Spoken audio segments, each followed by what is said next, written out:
Summer is coming, but that doesn't mean that education has to stop. In fact, I have 5 ideas of activities that your kids can do this summer for free.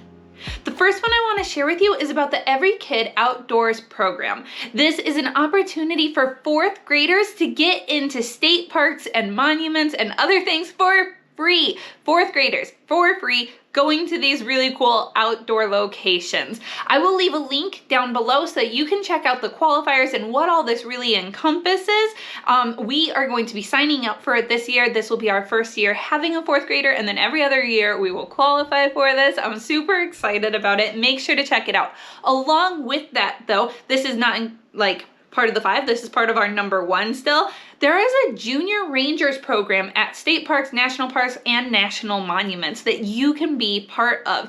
I didn't know about this until after our trip to Mount Rushmore this last year, when I found out that like Custer State Park, Mount Rushmore, the Badlands, all of these places had this opportunity for our kids to be involved. And while we were there, we could even go to these Junior Ranger programs where some of the rangers taught the kids about camouflage or how animals survive.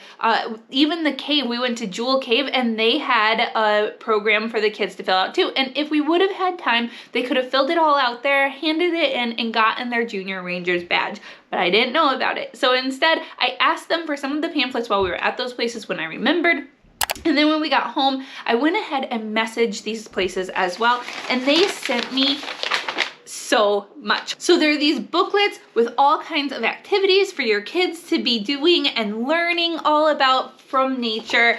And then you can send them back in, and some of them will honor that. You could also just download some of these too. That link will be below so that your kids can be learning about these places you might be going to, or maybe they're too far away to really visit, but you can learn about them from these websites also. Let me know in the description box below, how do you get your kids out for the summer? Number 2, reading programs. Our library does a fantastic reading program where the kids keep track of the pages that they have read, and then they're able to turn it in by the end of the year. And I think for every 100 pages they read, they get their name entered into a drawing.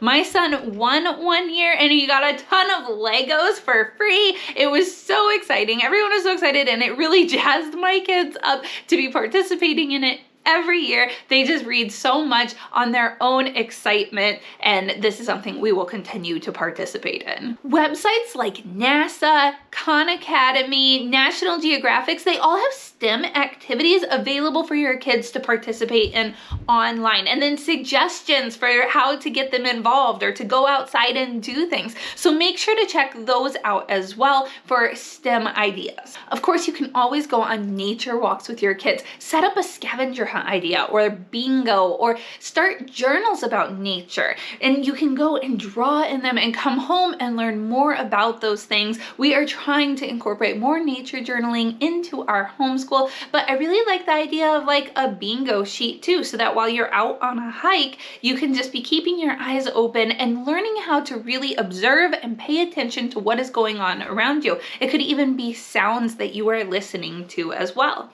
And for number 5, I have a couple suggestions of how your kids can be volunteering and being involved in their community. Go to a nursing home and sit on the front porch with some of those people that really enjoy being outside but need to have friendly conversation and maybe miss their grandkids. You can go pick up litter. We actually partner with an elderly man from our church to help him clean out his ditches alongside his farmland, and the kids really enjoy doing this with him. He drives his lawnmower with like a trailer behind it, and the kids pick up all the litter and put it in the back, and it's just a really good time to serve others. If you don't have your own garden, which is a great activity for getting your kids outside and learning responsibility, maybe you could partner with someone else who has a garden and help them out with theirs, or maybe 2 families come together and then the kids can garden together also. If you liked idea number 1 about free resources from national parks, you're gonna love this video. It's how to get free resources from around the world. We're talking travel guides, maps, full-size maps, everything. This is one of my favorite videos that I have ever done. It has so many good free resources in it. You've got to watch this one.